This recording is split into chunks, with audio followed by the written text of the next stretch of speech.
नमस्कार, आप देख रहे हैं आर्या न्यूज और मैं हूं आपके साथ साक्षी जादौन। बिना सब्सिडी के रसोई गैस सिलेंडर की कीमत को 50 रुपए प्रति सिलेंडर बढ़ा दिया गया है। अंतर्राष्ट्रीय बाजार में कीमतें बढ़ने के बाद रसोई गैस सिलेंडर के दाम में इस महीने यह दूसरी बार वृद्धि हुई है।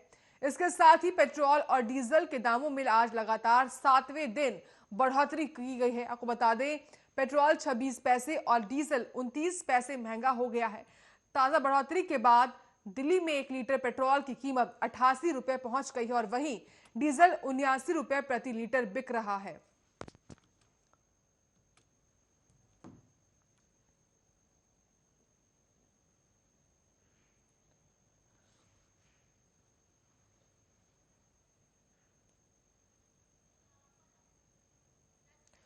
तमाम जानकारी के साथ संवाददाता राजीव तिवारी हैं। राजीव तिवारी, लगातार एक महीने में दूसरी बार सिलेंडर के दामों में इजाफा हुआ और वहीं 7वीं बार जो है पेट्रोल और डीजल के दाम में भी इजाफा हुआ है। क्या कुछ जानकारी आपके पास?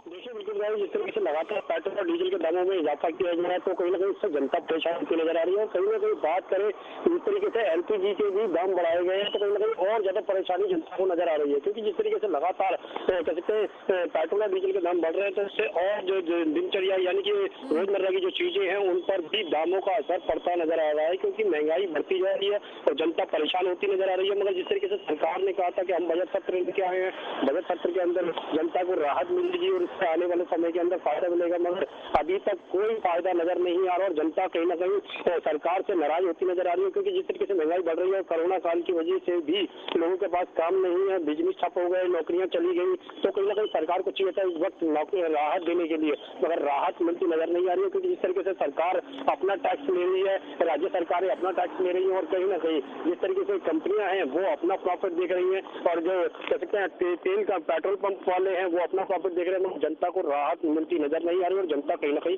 गुस्सा दिखाती नजर आ रही है और गुस्से के साथ साथ आने वाले चुनावों के अंदर शायद इसका नतीजा भुगतना पड़ सकता है सरकार को। जी बिल्कुल राजीव, और हफ्ते की शुरुआत महंगाई के साथ हुई है। ऐसे में लगातार 7वीं बार पेट्रोल और डीजल के दामों में इजाफा हुआ है। क्या कुछ वजह अभी तक सामने आ पाई है?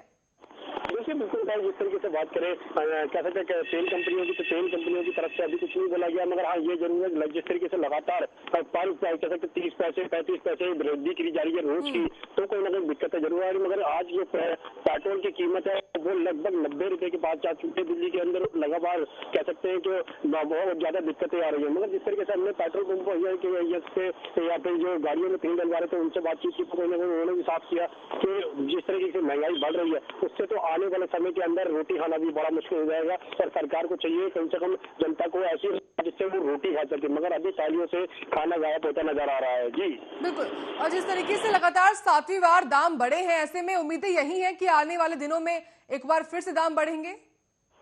देखिए बिल्कुल जिस तरीके से लगातार दामों में इजाफा किया जा रहा है तेल कंपनियों की तरफ से भी और सरकार की तरफ से भी, क्योंकि बजट सत्र के अंदर भी कहीं ना कहीं कृषि क्षेत्र से लेकर भी सरकार ने जो टैक्स बढ़ाया जाता है, यानी कि पेट्रोल पे 2.5 रुपए वृद्धि की गई थी, 4 रुपए डीजल पे वृद्धि की गई थी, मगर उसके बाद में जो तेल कंपनियां हैं वो लगातार वृद्धि करती नजर आ रही है, मगर कहीं ना कहीं जनता को राहत नहीं है और शायद आने वाले दिनों के अंदर और ज्यादा वृद्धि की जा सकती है पेट्रोल पे और डीजल पे। अगर पेट्रोल पे और डीजल पे अगर वृद्धि होती है तो कहीं ना कहीं और चीजों पर भी अपने आप ऑटोमेटिकली रेट बढ़ जाते हैं और कहीं ना कहीं उसकी खामियाजा जनता को भुगतना पड़ता है। सरकार कहीं ना कहीं जनता की तरफ इस तरफ ध्यान नहीं दे रही है। जी बहुत बहुत शुक्रिया राजीव कुमार तिवारी आपका तमाम जानकारी देने के लिए।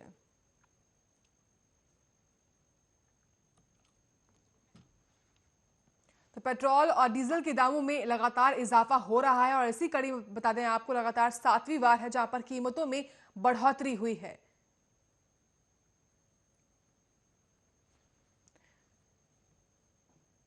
पेट्रोल 26 पैसे और डीजल 29 पैसे महंगा हुआ है और 1 लीटर पेट्रोल की कीमत 88 रुपए हो चुकी है।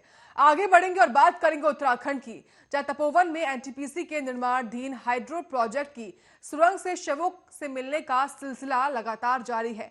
रेस्क्यू ऑपरेशन के दौरान आज भी 3 शव बरामद किए गए हैं।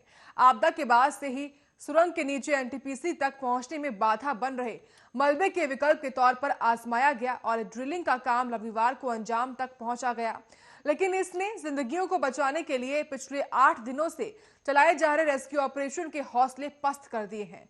वहीं एसएसटी के मलबे से पटे होने की जानकारी मिलने से रेस्क्यू टीम, प्रशासन और टनल में फंसे व्यक्तियों के स्वजनों को निराश कर दिया है और अब तक कुल बरामद किए गए कुल शव 54 शवों और 22 मानव अंगों में से 29 शवों और एक मानव अंग की पहचान की जा चुकी है और जिन शवों की पहचान नहीं हो पाई है उन सभी के डीएनए सैंपल्स संरक्षित किए गए हैं। जिसके अलावा जोशीमठ थाने में अब तक जो है कुल 179 लोगों की गुमशुदगी दर्ज हो चुकी है और जबकि अब तक कुल 55 परिवार के डीएनए सैंपल पहचान में सहायता के लिए लिए गए हैं। राहत और बचाव कार्य लगातार किया भी जा रहा है और इसी कड़ी में शवों के मिलने का जो सिलसिला है वो लगातार जारी। आपको बता दें अभी भी 100 से ज्यादा लोग हैं जो अभी भी लापता हैं और उनको ढूंढने का काम लगातार रेस्क्यू ऑपरेशन के द्वारा किया जा रहा है। तमाम जानकारी के साथ अवनीश गुप्ता हैं। अवनीश गुप्ता, लगातार शवों के मिलने का सिलसिला जारी है, ऐसे में क्या कुछ अपडेट अभी आप दे पाएंगे? देखिए, आज अगर बात करें सुबह की, तो जिस समय जो है यहाँ पर अभी रेस्क्यू ऑपरेशन चल रहा है तो टनल से भी 3 शव और बरामद किए गए हैं। तो इस प्रकार जो शवों की जो संख्या है वो 54 हो चुकी है और जो डीएनए की बात करें तो 29 शवों की यहाँ पर पहचान भी हो चुकी है। जो परिजन है उनके डीएनए यहाँ पे सुरक्षित रखे गए हैं और कुछ लोग जो मिसिंग है उनके जो आभूषण वगैरह वो सब यहाँ पे रखे गए थे लोगों को दिखाने के लिए। तो साथ में अब ये बात करें कि रेस्क्यू ऑपरेशन लगातार चल रहा है और अब जो सबसे बड़ी बात निकल के आ रही है सामने वो ये है कि जो लापता लोग हैं उनके लिए एक सर्चिंग टीम बना दी गई है और जो मेन फोकस होगा वो सर्च करने पे होगा कि जो लापता लोग हैं उनको जल्द से जल्द जो है बरामद किया जाए। जी साक्षी। ठीक है, लेकिन अवनीश ऐसे में शव तो बरामद हो ही रहे हैं और उसी के साथ साथ 22 मानव अंग भी बरामद हुए हैं। जी साक्षी, देखिए 22 मानव अंगों की बात करें तो वो 26 अंग हैं, उसमें अभी ये कहना सुनिश्चित नहीं होगा कि ये किसके हैं क्योंकि अभी वो जो है अलग अलग पार्ट में यहाँ पर अंग रखे गए हैं जिनको यहाँ पे डीएनए के लिए अभी, क्योंकि जो परिवार मिसिंग है उनके डीएनए लिए जा रहे हैं और डीएनए से यहाँ पर उनकी मैचिंग की जाएगी।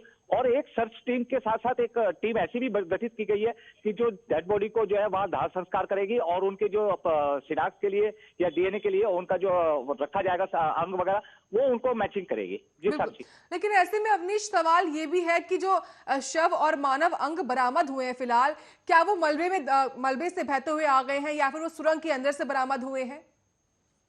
देखिए, जो अंग की बात कर रहे हैं वो अंग जो है वो अलग अलग जगह से मलबे से दबे हुए निकाले गए थे। कुछ जो बहकर आ गए थे और वो दबे हुए थे कहीं दूर दराज क्षेत्रों से, उनको यहाँ पे जो है निकाला गया है और एक निगरानी टीम के साथ साथ उनके अंगों को सुरक्षित रखा गया है, मानव अंगों को। और अब देखने वाली बात होगी कि ये जो है अंग किस तरीके से डीएनए के परिवारों के साथ मैचिंग करते हैं और किन किन शिनाख्त होती है। अब जो सबसे बड़ी बात आ रही है, देखिए परिवार वाले जो थे उनसे हमारी बातचीत हुई है। परिवार जो है अब लगभग अपनी उम्मीदें खो चुके हैं क्योंकि उनको भी पता है कि जो सुरंग के अंदर है वो अब बचना बहुत मुश्किल। जी साक्षी।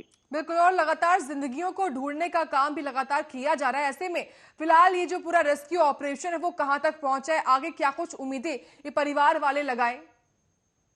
देखिए, परिवार वालों की बात करें तो यहाँ पर लगातार सरकार उनको सांत्वना दे रही है, लगातार उनसे जो है संपर्क में है और उनके परिवारजनों से यहाँ पे अधिकारी भी मिल रहे हैं, सरकार के नुमाइंदे भी मिल रहे हैं। परंतु अब जिस तरीके की बात करें यहाँ पर जो है लापता लोग हैं, सबसे पहली प्रायोरिटी है कि उनको जो है यहाँ पर बरामद किया जाए और परिवार से मिलाया जाए। और ज्यादातर जो सरकार की बात है, सरकार का भी कहना है कि क्योंकि नदी का बहाव बहुत तेज था, दूर दराज में कहीं पत्थरों में फंस भी सकते हैं लोग और उनको जो है सर्चिंग टीम के सहारे निकालने की कवायद यहाँ पे जरूर चल रही है। जी साक्षी। बिल्कुल अवनीश, फिलहाल अगर बात की जाए रेस्क्यू ऑपरेशन की तो फिलहाल क्या कुछ परेशानियां सामने आ रही है, क्योंकि अभी जो स्थिति है वो सामान्य धीरे धीरे हो रही है?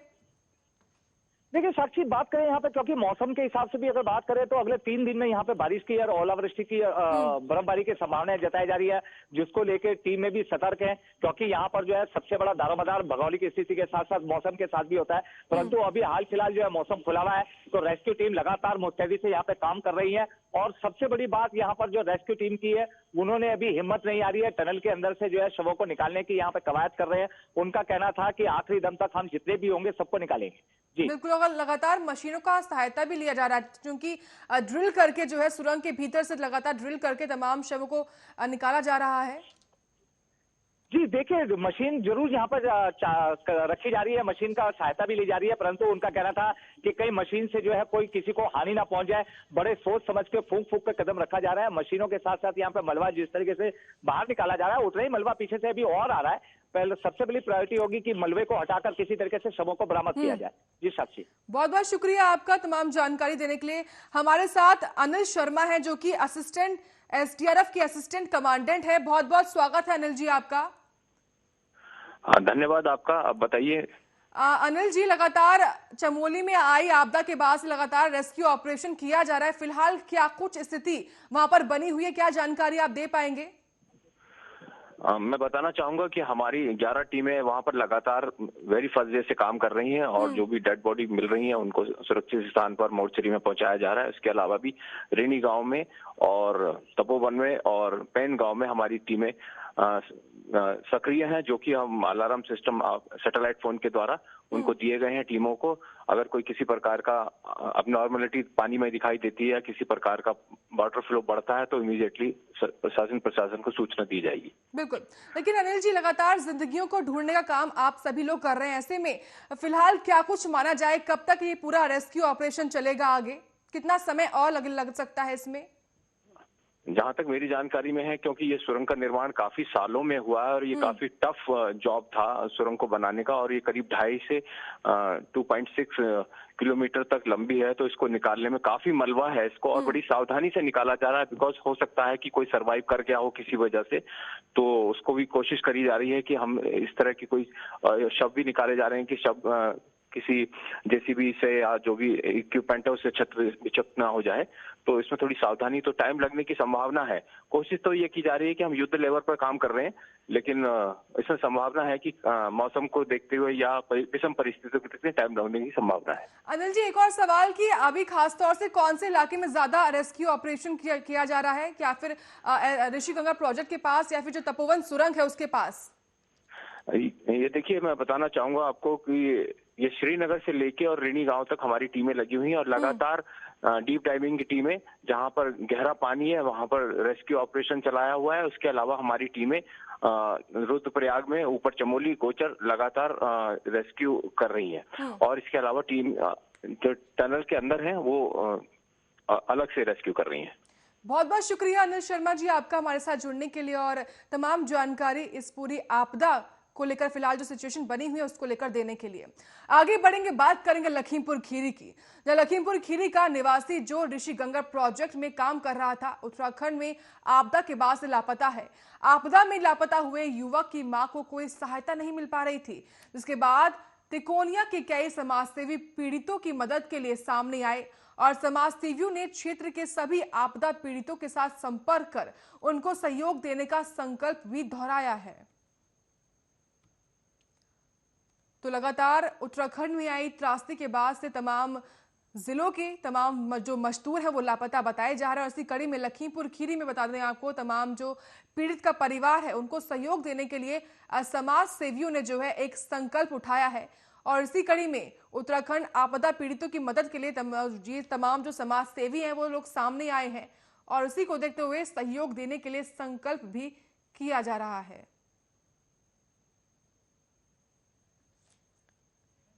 तो समाजवादी पार्टी के तमाम कार्यकर्ता जो है मदद करने के लिए आगे आए हैं और इसी कड़ी में इन्होंने संकल्प लिया है इन सभी पीड़ितों की मदद करने का और सहयोग करने का।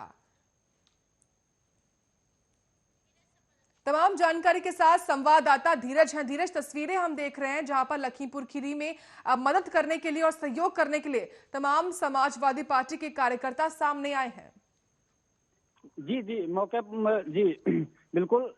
लखीमपुर खीरी के निघासन तहसील में जो उत्तराखंड में हुए हादसे में लोगों की जो क्षति हुई है उसको पूरी करने के लिए समाजवादी पार्टी के कार्यकर्ता और कुछ समाजसेवी गांव पहुंचे हैं, जिन्होंने राशन सामग्री, खाद्यान्न सामग्री पूरी कर रहे हैं, लोगों को वितरित की जा रही है बराबर।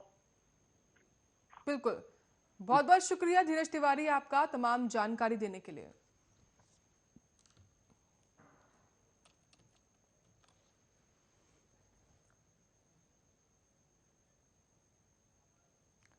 तो लगातार तमाम समाज सेवी आगे बढ़ चढ़कर आ रहे हैं और मदद का हाथ आगे बढ़ा रहे हैं और इसी कड़ी में समाजवादी पार्टी के तमाम कार्यकर्ता आगे आए और उत्तराखंड आपदा पीड़ितों की मदद के लिए तमाम राशि भी दी गई और साथ साथ तमाम सामग्रियां भी उनको दी गई।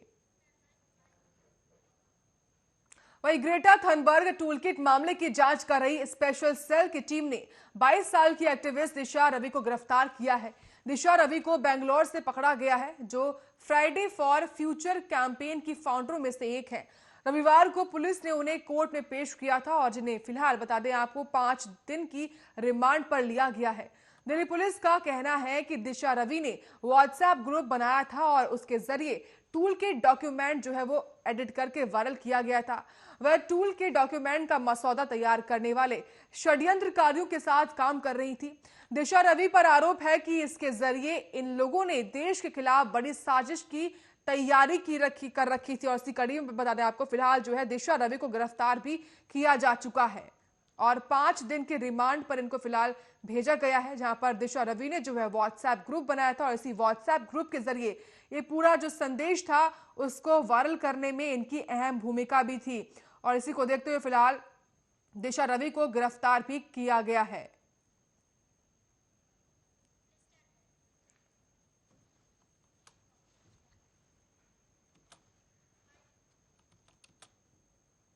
वहीं कांग्रेस महासचिव प्रियंका गांधी आज दोपहर 1 बजे बिजनौर के चांदपुर स्थित रामलीला मैदान में किसान आंदोलन के समर्थन में किसान महासभा को संबोधित करेंगी। महासभा में 20,000 लोगों की भीड़ जुटने की उम्मीद भी लगाई जा रही है। इस दौरान सुरक्षा के कड़े इंतजाम भी किए गए हैं। आपको बता दें कि किसान महासभा का आयोजन चांदपुर के रामलीला ग्राउंड में किया गया है और इसी को देखते हुए फिलहाल तैयारियां भी की जा रही हैं, जहां पर सुरक्षा के लिहाज से पुख्ता इंतजाम भी किए जा रहे हैं।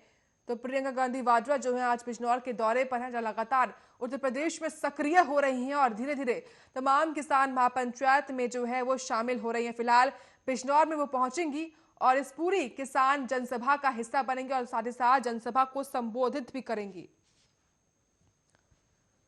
तो इसी को देखते हुए फिलहाल पुलिस प्रशासन ने जो है सुरक्षा के लिहाज से पुख्ता इंतजाम किए हैं। आपको बता दें बिजनौर के चांदपुर के रामलीला ग्राउंड में पूरी जनसभा की जाएगी, जहां पर बहुत ही महत्वपूर्ण और अहम ये दौरा प्रियंका गांधी वाड्रा का माना जा रहा है। तो लगातार कांग्रेस के द्वारा जो है लगातार उत्तर प्रदेश में तमाम जनसभाएं की जा रही हैं किसानों के समर्थन में और उसी में जो है